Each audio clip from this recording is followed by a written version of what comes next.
So good and bad. It's been good in that I get to spend more time with my daughter and my family, but bad in that I don't always know where my next paycheck is coming from. Right. But because it's at night, you can freely work, Yeah. right? Yeah. Yeah, it's been a challenge just like Because you really need to balancing. hit the road too sometimes, don't you? Yeah, what I like about comedy is I was in a band for a while and I was telling him earlier, like, bands like to go out for like a month straight or like at least a week straight, but comedians only go out like Thursday through Sunday on the road, and that's nice. I can at least be home Monday, Tuesday, Wednesday. Right. Where do you go out of town? I just was on tour with a headliner named Luke Severide, and we started in Atlanta, then we did Charlotte, Charleston, and Newport News, Virginia, like Virginia Beach. Kazi's Comedy Club in Newport News. That was the best show of the tour. Was it? Yeah, they got a good scene there. Cool. Yeah. Cool. So that's your favorite. That was the favorite show. Where's your home here? Here I live in Marietta. No, but where's your home? Like comedy home. Where do you call your home? Right now, I would say Dynamic El Dorado is kind of a black box little comedy club in Atlanta, down like Old Fourth Ward, Edgewood Avenue. Other than that, I've done a few weekends at the Laughing Skull. Love the Laughing Skull, but there's a lot of mouths to feed there. Sure. El Dorado is more like I can produce my own show, or I can jump on a friend's show or something like that. Yeah. Whereas the Skull is very like they produce it and they set it up. Small too. Yeah, pretty small. They're It's both small. pretty small. It's about 100 people can fit in there, right? There used to be a club called Relapse Theater, kind of an improv theater, and it was much bigger. It could hold like 250. Which is wild because Marshall Childs, I go back with him a little ways, and we Yeah, were I love in Marshall. we were in a business we were in a business group together, and he was like I was telling him all the comedy because I've been a comedy fan forever, and I would go to comedy clubs, in 2001, 2002, because I was and I would go to Punchline a lot because it was right across the street from from where I worked. So I'd go there, and I ended up working. I was before the job that I had that was off Roswell Road. I worked at a place. I worked at for marketing for cigarettes for Winston Cup. So I traveled around the United States, salesman of the death, right? That's what I did. I made people smoke. It was awesome. Death. And then, there was a girl that was on tour with me that was a cocktail waitress at Punchline. So she would give me tickets every time, so I'd go in there for free. Nice, yeah. But Marshall owned at that time, and I didn't know him then, but at that time he owned that club up in, I believe, in Alpharetta, and what was it called? Funny Farm, I think. Yeah. Well, there was two. And I think he owned both of them. Like there was one that was in, like this like mallish type thing, and it was a bigger thing. In fact, my wife just got here. Our first date, I took her to a comedy club. I took her and we saw Bert Kreischer. Okay. Like literally right when he first started doing stand up, because I'd read a blurb somewhere that the Van Wilder was him. Okay. That was based off of him, the person, of Bert Kreischer, because he was like a big party animal in college, right? Yeah. He was like ranked #1 partier in all of I worked in all of for him America. for one tour. Yeah. I was saying earlier. But he was so raw, like he was so new. Like his act obviously is totally different now. Yeah. Like the shirt wasn't off then. Yeah. I bet it was probably one of his like first year. It was probably the first year he was doing it full time. That's crazy. Yeah. So, but Marshall had said that, and that club was big. I feel like that club was, and I say big, like maybe 300 people probably could have fit in there. Yeah. You know what I mean? And then he switched, and I think he owned that one too. It was at Andretti's. Okay. Is there still one in Andretti's up there in Alpharetta? No, they're putting a new one soon. The Helium Comedy Club, and they're working with Marshall. Yeah, in Alpharetta. So that one I think is gonna have like a big room and a small room, and maybe one more smaller room. But that'll be nice because we really haven't had a big club here since like the Improv left. Yeah, I feel like that one he owned in that old mall looking thing, Moonstar or whatever. I can't remember, but it was out of there. I feel like it was bigger. Like it would hold a lot more. And I said the Punchline wasn't huge, but it still would. I think it would still hold 300 people. Yeah, I think Punchline, the old one. Yeah, the original one. Now it'll hold maybe like 200. The one out of the cafe? I think so. It's pretty big in there. I've never even been in there. I haven't been in that one. It's all right. I was just, man, this nostalgia of that old Punchline. The tough thing with Punchline is there's just not a lot of ways to get in front of like the people who book it there, like to show like, hey, I'm good, I can work clean, and I can host, I can feature this and that. They do an open mic on Sundays, but it's all bucket spots, and they get hosts. What's a bucket spot? It's like everybody throws their name into a hat, and they pull out the names randomly, and you may or may not even go up that night. So I just like, after so many times, it's just like wasting 4 hours on a Sunday. I was like, I could be doing something else. Sure. So I'd love to work more at the Punchline, but it's just like I haven't gotten in touch with the right people over there.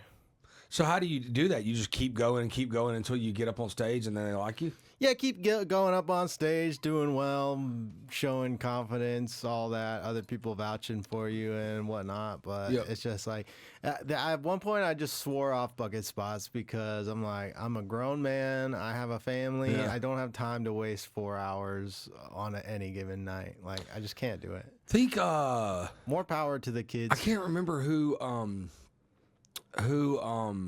where I saw this at, but Jamie Foxx did a talk show at some point, and he said when he was first getting into stand-up, you know, he noticed that like it wasn't the bucket pool, it was a list, and they would just go off and pick people on the list randomly. Yeah. And he's like, man, I noticed that they would always pick a girl, like at least one girl, because they wanted one girl on the show every time. So he goes, I put my name as Jamie Foxx because it sounded like a girl.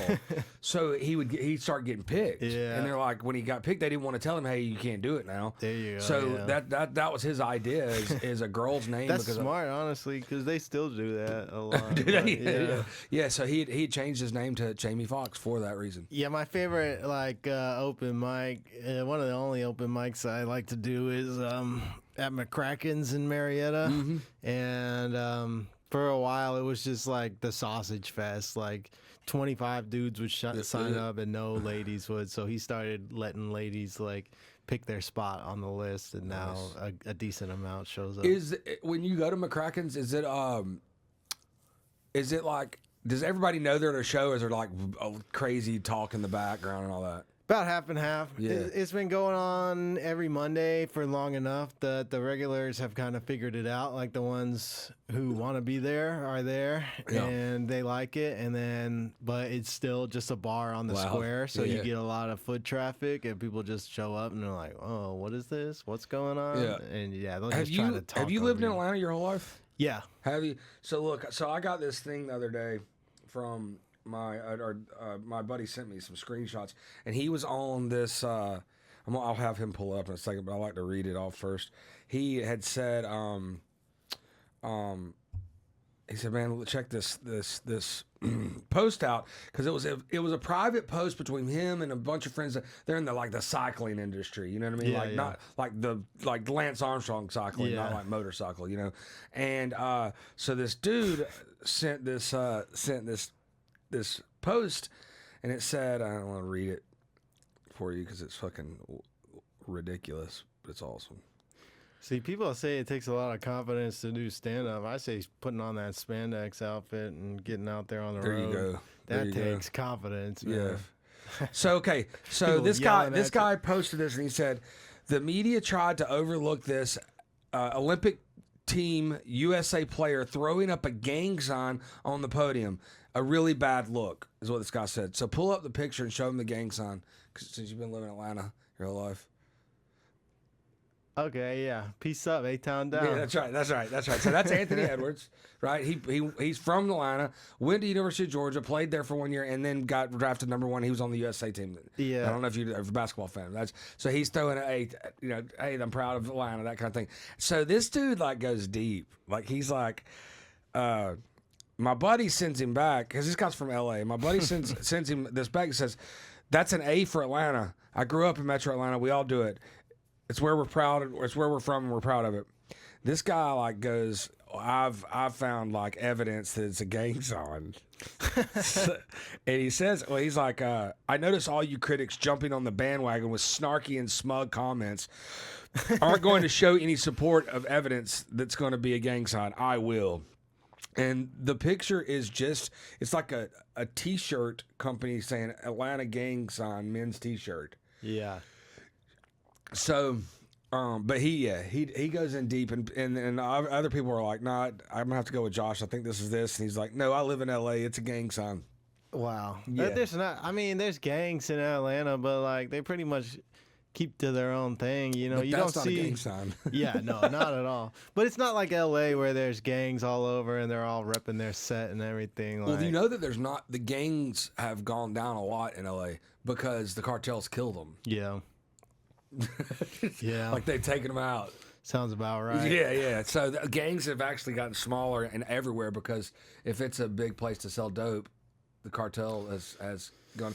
They're way more gangster than the gangs.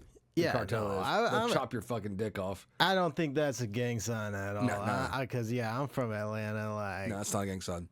I was trying to explain, like, that on the road, people who aren't from the South don't know about like the whole 2000s crunk music. Yeah, like and he just normal. He actually said that. My friend said this became popular in the early 2000s, and it really wasn't. It was like 96 when people started doing that. But he told him that he's like, this is when hip hop in Atlanta was getting really big, and people were doing it all the time. The dude still like went in and was like, nope, this is a gang sign. Yeah, the Dirty South, man. Little John was just at the Democrat convention. We got some pictures of other people doing it. Pull it up. Usher, I think Usher made it real popular. Nelly. Well, Usher's the one that sang the song, the Peace Up, A-Town Down song, and of course, Nelly, Ludacris. Yeah. I used to valet. So that's that's the guy we drafted in Falcons drafted. He's signing his thing. I can't remember that guy's name. Yeah, but I guess like if you're not from Atlanta, like when you're from Atlanta, Look this is at just totally he's normal. in a gang. Dansby's in a gang. Look how white he is. He's from Marietta. Yeah, he is. Jane Fonda, gang member. There's a lot of great athletes from Marietta. Jane Fonda. There's Jermaine Dupri. Yeah. Hey.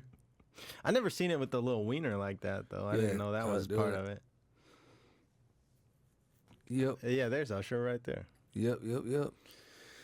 But yeah, dude, there's so many great athletes from Marietta. Brendan Trawick played for the Ravens. Jerick McKinnon won the Super Bowl when the Chiefs. He was running back for the Chiefs. He was from my high school. Dude, you're probably 10 years younger than me, but I mean, how old are you? 32. Yeah, I'm 44. So, Sharif Abdul-Rahim is what played at Wheeler in Marietta. Like that guy was a serious basketball player. Deion Glover was from Marietta. There's a lot. There's tons of people that even went to Marietta High School. We had a great music scene there too. We had a little venue called Swayze's. It was like an all ages, just like dive music venue. And tons of great bands came out of there. Microwave, they're signed to a big record label. I've been to Swayze's. Where is it exactly so I can picture my brain? It was on Barrett Parkway in a little strip mall. That's right. Right, I know exactly right next to that Quick Trip on Barrett. Mm-hmm. And there's like a bank there up on the hill. BW3s is there? Yeah. Buffalo Wild Wings. Yeah. Yep. That's funny, man. That's funny. The funeral portrait. Some of my friends, they just went on tour with like Marilyn Manson and Five Finger Death Punch and stuff. Just now. They're from Marietta. Nice. Yeah, just recently. Yeah, lots of athletes for sure. Lots of stars. Yeah, crazy. So what have you been doing? What else have you been doing? What's your next thing? Right now I don't have a whole lot going on because my wife's birthday and our anniversary is next week, so I've just been kind of chilling. I just did Green Line Brewery in Canton, Did you Georgia, do that on purpose? Last night. Make the anniversary this close to her birthday so you could give her one present for both? Yeah. Well, also my birthday is the next week, September 2nd. So yeah, it's all in the same 2-week span. There you go. Get it over with. And my daughter's birthday is July 28th, so it's all right now. Yeah. So yeah, right now is kind of my slow time until September, October. Cool. And when are you going back on the road? Hopefully, I'll be back probably. I'm thinking October or November. I got a friend who wants to do a little run of shows and film some stuff and all that. Nice. And then I do my podcast every Tuesday. It's called Billy Podcast. Where's it? So you do that every Tuesday out of your house? Out of my friend Trent's house. He's got like a spare bedroom studio. Sweet. About the size of this, It's huge then. Yeah, This place is enormous. Y'all don't know it, but this place is enormous. Yeah, a little 12 by 10. Yeah. Yeah, no, it's way bigger than that. You don't know. You don't know. We have stripper poles over on the other side of the camera. What a blessing, though, because I used to do it at my house, and I didn't really have the space for it, so I would set up all this stuff in my living room and then tear it down afterward every week. That's a headache. It is the worst. I was like so close to just getting like a storage unit and just roughing it there, and then my friend Trent the audio would have been terrible there. Yeah. Terrible. So we didn't even own this place. We bought this place, this building, like a year and a half ago. That's what's up. But when we built this, we built this 4 years ago.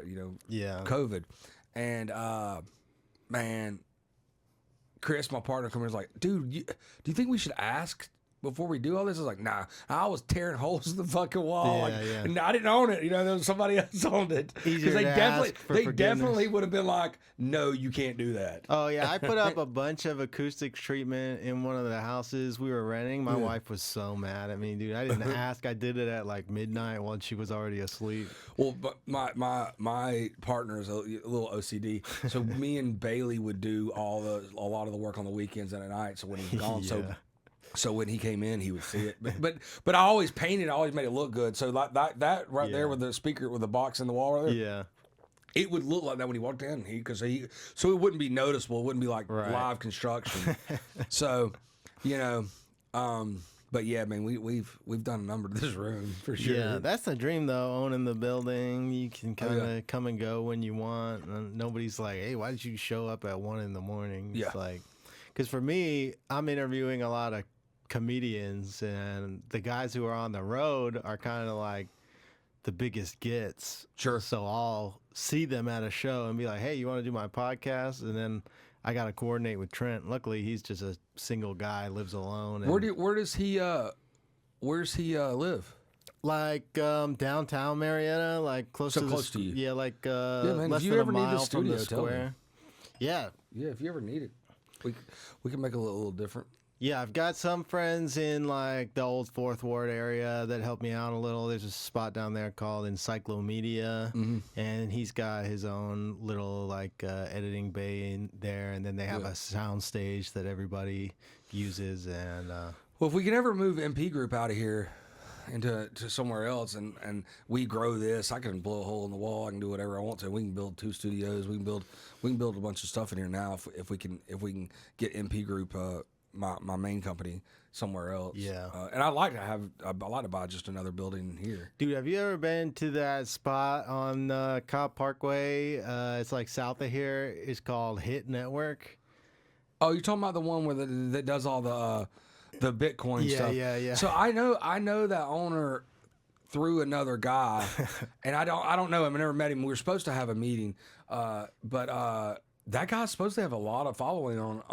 Well, he got Bitcoin. forced out of that building because there was this whole like controversy with him. Like, I guess he was doing steroids and cheating on his wife, and No, I hadn't heard that. yeah, he was doing some weird. So him and his business partner, I guess, like got into it, and then. Well, I don't even know which business partner you're talking about because I didn't know if it was that guy or the other guy. But the Bitcoin guy is the one that was on the show about or did the show about Bitcoin. He had like hundreds of thousands of followers, and Yeah. I have to say that when you talk about Bitcoin and those type of people, there's probably a lot of conspiracy people, conspiracy theory people too. Dude, it was interesting because. So you met him? Well, I didn't meet the guy, but I went to the studio through a friend who worked there as their like TikTok liaison. Is it or nice? whatever.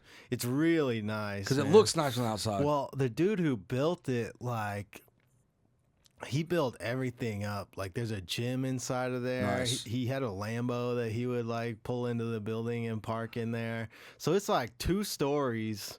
There's well, a it used to soundstage. be a motorsports Okay. sales place. So That makes you sense, like yeah. motorcycles and four wheelers and side by sides and that kind of things. That's what it used to be before that. It was just interesting because I was like, all right, this is kind of what it, like. Obviously, this person went a little overboard, is a little eccentric, but this could be what a nice spot. it would look like. Yeah. To build out a whole like basically a TV studio. It is, and you can do it realistically now, right? Like, Yeah. he threw a lot of money in there, but I mean, what would that have cost in like 1990? Yeah, crazy. It would have been that shit would have been $10-15 million. That's how expensive the shit was. Yeah. So you can actually do that and get really close to that without owning the building. For $100K. Yeah. You can get real Dude, close we're to that. balling on a budget at Trent's house. Yeah. We don't even have the nice mirrorless cameras like you guys have. We're using like the 4K webcams right now. There you go. Just because, a lot of people listening to my show, they're listening in the car. Sure. And they're not really watching the video unless we're showing something or there's a reason to be watching. So Right. we'll upgrade eventually, but we just wanted to get If you started. guys ever want to do stuff up here, let me know. Like, I think that costs us like $1,000 to build that whole studio. Yeah, well, this right here was a lot more than that because I didn't know we didn't know what we were doing at first. So we bought a lot of stuff we probably didn't need, and probably don't use a lot of it anymore. And then so I think I could do this whole thing right now for $5K. Yeah. That's not terrible. Maybe a little bit more, maybe $7. But it's everything. It's the table. It's this. It's that. It's everything. These curtains are more expensive than it all costs money. It all costs money, So it's like one thing after another. And we switched. We haven't bought a lot in a while. That we bought that new switcher because the other one just went belly up. It's the ATEM. Yeah. And then a camera. That was it. And we bought one more camera. Yeah. But that's the only thing we bought in like, I don't know, probably 2 years that's worth it. That's, that cost any money. I mean, of course we bought some little things here and there, but nothing big. So cool. Well, let's talk about our show. Our show is going to be a comedy club let's start over. That was terrible. Let's do talk about our show. Our show is A Comedy Club. It's going to be at the Battery. A comedy show. Is that what I said? You said a comedy club. Fuck that. I didn't say that. Twice. Did I? I thought that's why he restarted. 2 times. All right, go 2 again. times. Go again. Let's talk about our show. Our show is a comedy show. It's at the Battery. It's at Park Bench. Billy's going to be there. We got 4 other really talented comedians. We got a good host with Dexter Ferguson. It's going to be awesome. It's September 12th. It's a Thursday, and it is at 7 o'clock. It is free if you register before. If you come to the door, you got to pay $10 to $15. I haven't made up my mind yet. So, awesome. We'll see you there. I love Dexter Ferguson. He's awesome. He's great. So here's my He's very raunchy. Yeah, well, I mean, I like his delivery. He's hilarious. I don't think anything's raunchy. I mean, honestly, I told the guy from the park bench was like, well, and this dude is definitely autistic. Have you met him? The guy from Park Bench? Yes. I did a show there a long time ago. Another guy put one on. Yeah. Catherine Blanford was on that show before she Yeah. blew up and started touring with Bert. Nice.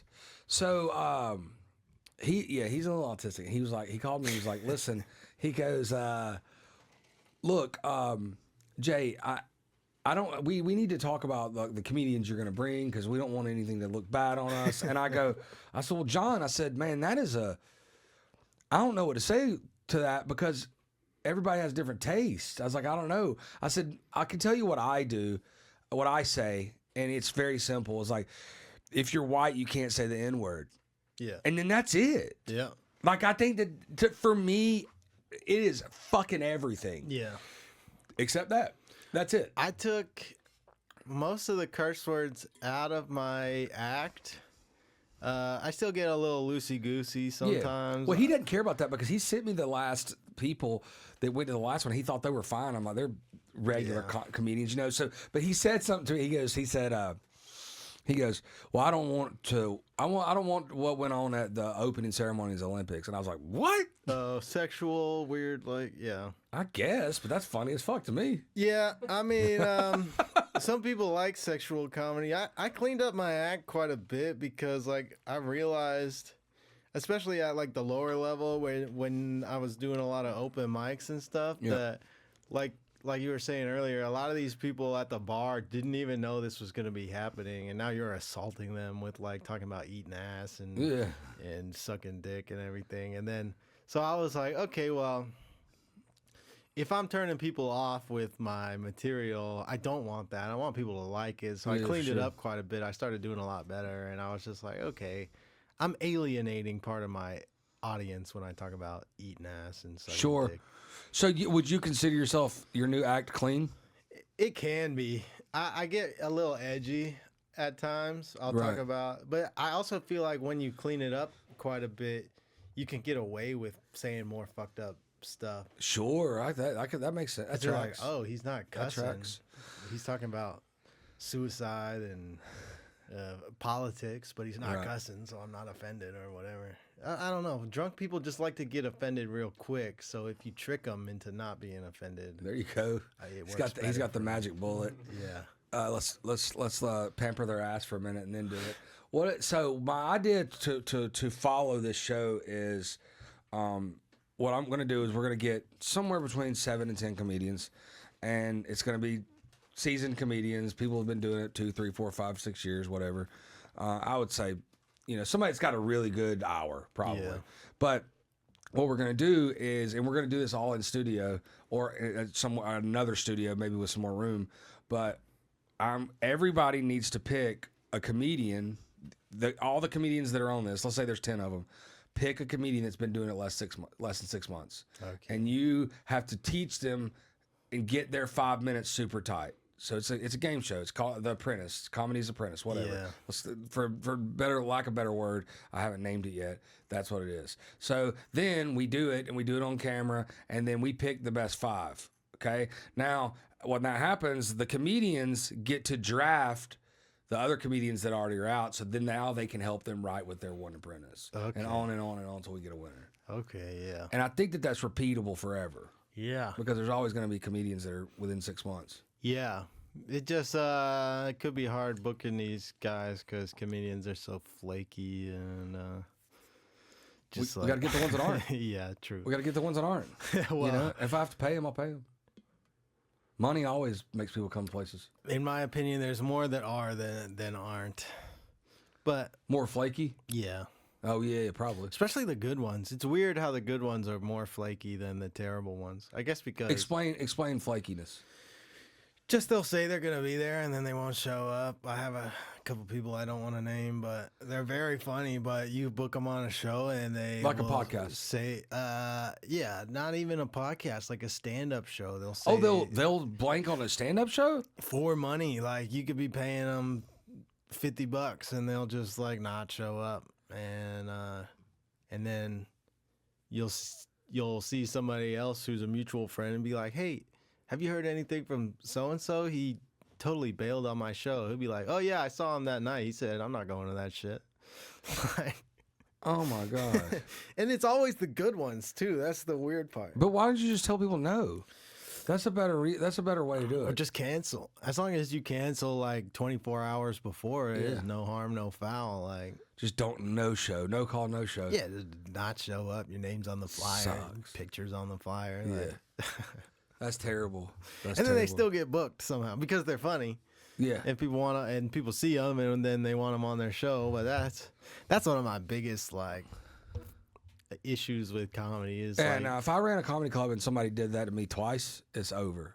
yeah, people who are I'm just never not booking you again. professional, they seem to suffer no consequences. Yeah, I'd let somebody get away with it once because whatever, things happen, shit happens. Yeah. But if I saw you that night at another club, I would never let you in my club again. I'm like, dude, that's rude. Yeah. You know, sorry. Till all your comics are bombing and you need the funny guy again.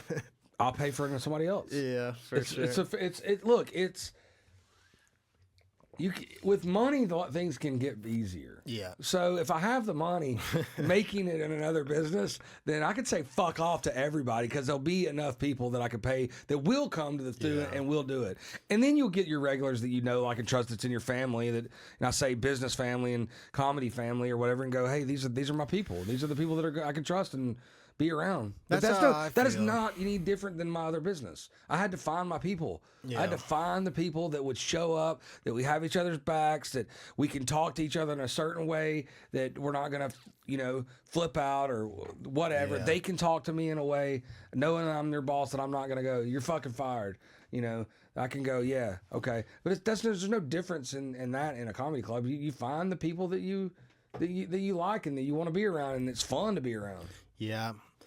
I used to book shows, but right now I'm just kind of waiting for that kind of like Goldilocks situation because I've done shows at like breweries and stuff.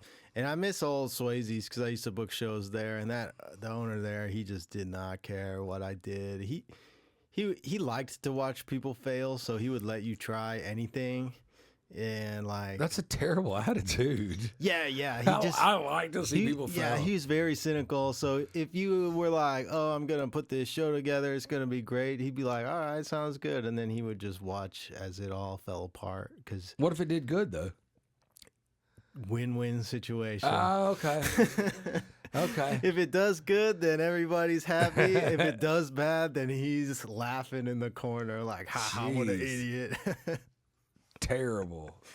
I miss Relapse Theater too because Bob was kind of the same way. He didn't want to see you fail, but he was willing to let you fail so that you could learn.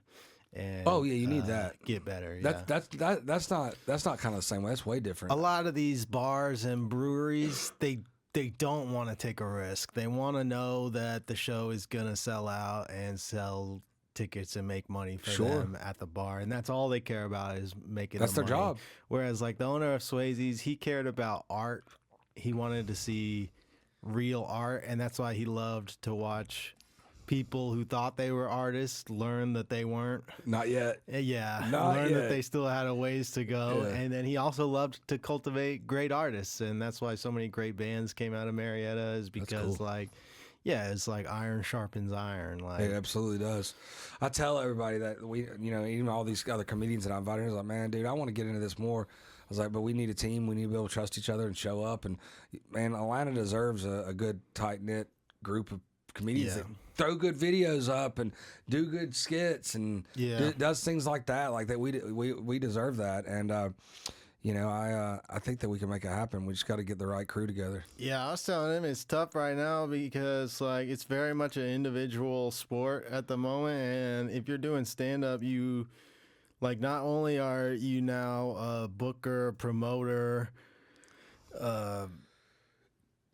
performer, like on top of being a performer, but now you also have to be a cameraman and a video editor and a captioner and a social media manager. It's like you have to wear all these different hats now, whereas I feel like before the internet, even before COVID, it was really just about getting on stage and performing, and Right. now it's all about like getting the videos and posting. part of the every job day. now, And right? Yeah, it's like it's expected of you now. Yeah, it's part of the job, and you should be doing that for yourself, though. For sure. right? You It's, should be. It's so helpful, but I just find it so boring and tedious Sure. to sit there and edit videos. It's just not Yeah, what I yeah, love yeah, to yeah. do. And Yeah, I that's got why, into that's why you get Scott to do it. yeah. You know, that's why that's why everybody needs to come play at Jay's, castle, because I'll get Scott to do it. I already pay him to do it. That's his job. Yeah, hell yeah. He enjoys it. That's his job. We'll shoot some awesome fucking videos, some awesome skits. If we like them, we'll do it, and if we don't, we'll throw it away. But he's still gonna edit them, even though if we don't like them afterwards. Because I tell him to do. I was like, hey, you gotta edit this one. Yeah. He works here full time, so Yeah, it's just I got into performing because that's what I fell in love with. I Yeah. watched great performers at my local clubs and theaters and stuff. And I was like, wow, that's really cool. I want to do that. And then I started performing. I was like, this is awesome. Like, I love doing this. But when I'm editing videos, I'm just like, I don't love this. I Yeah. could be playing Call of Duty right now. Let us do that. You need to play Call of Duty. Let Scott do that. Yeah. I'll hire another editor too. If we have all these comedians in here doing stuff, we can put up some good shit. Yeah. And we can start putting up good things. Where we have getting 100,000 followers, and we start getting paid a little bit. There's tons of great comedians in Let Scott Atlanta. do it. I'd say total, there's probably 200 out on a busy night. In Atlanta. Yeah, Nice. something crazy like that. I At wouldn't- least over 100. Yeah, I wouldn't have thought 200 for sure. But Krakens will get to like 35 people on a Monday, and then there's 35 comedians. There's 3 other open mics that go on. but on they the they same can't night. all go on that day. Well, at my Krakens, it just goes until it's over. Like 2 a.m. Like this past week, we were there till like 12:30, 12:45. And It people starts do at mostly do 9. 5 or 10 minutes. 5 minutes, yeah. That's it. Yeah. Okay. Well, yeah, there's a lot of that in the city, especially. You'll get like 3 minutes, 4 minutes. Laughing Skull open mic is every Monday, Tuesday, Wednesday. Yeah, so really there's like 5 open mics going on a Monday. But the Skull will give you 4 minutes. You get the light at 3. And they used to do 5. I don't know why they changed it, because they'll put like 20 people on an open mic. I'm like, just put 15 and give everybody 5. Sure. People used to run the light real bad at 5, though. Yeah. They go past it, huh? Every time. Because if you Google open mic in Atlanta, the Skull is the first one that comes up. So you get a lot of first timers, lots of people they've only done the Laughing Skull so far or Right. whatever. Whereas, like, seasoned comics don't even do it as much as they probably should. Going to do open mics. Just going to do like the more bougie ones where you have to email in to get a spot and wait a couple weeks. Is that or bougie? I whatever. have to email them. I'm not sending an email. Are you crazy?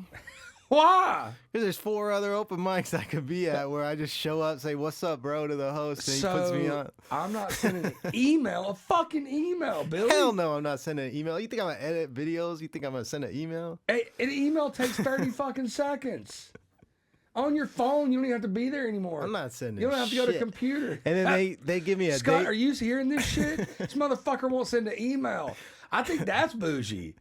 He's talking about the bougie places he needed to send an email. Him not sending email is the actual bougie thing.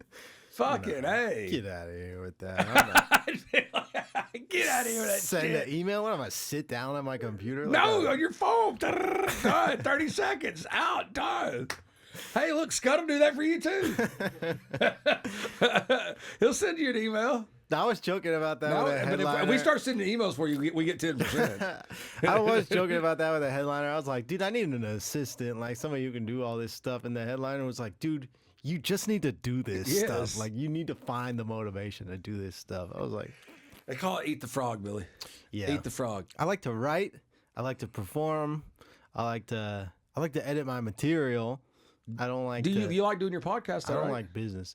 Yeah. That was the one thing where I was like, I gotta find a way to do this that works for me, that I can enjoy it. And the podcast is very much Yeah, that. it's enjoyment. So Cool. yeah, that like I book the podcast, I do it every week, I edit it, I post it, and that's all me. So that is something At least I'm doing that. If I fail at everything else during the week, I at least got my podcast. But the done, email, and fuck that. That's where the shit stops. I'm not it's sending almost emails. just like, I don't know. This could be an Atlanta problem, like unique to Atlanta, but it's almost like I feel like I'm begging at that point if I'm sending an email, like, because I've proven myself. I've been doing stand up for 9 years. Yep.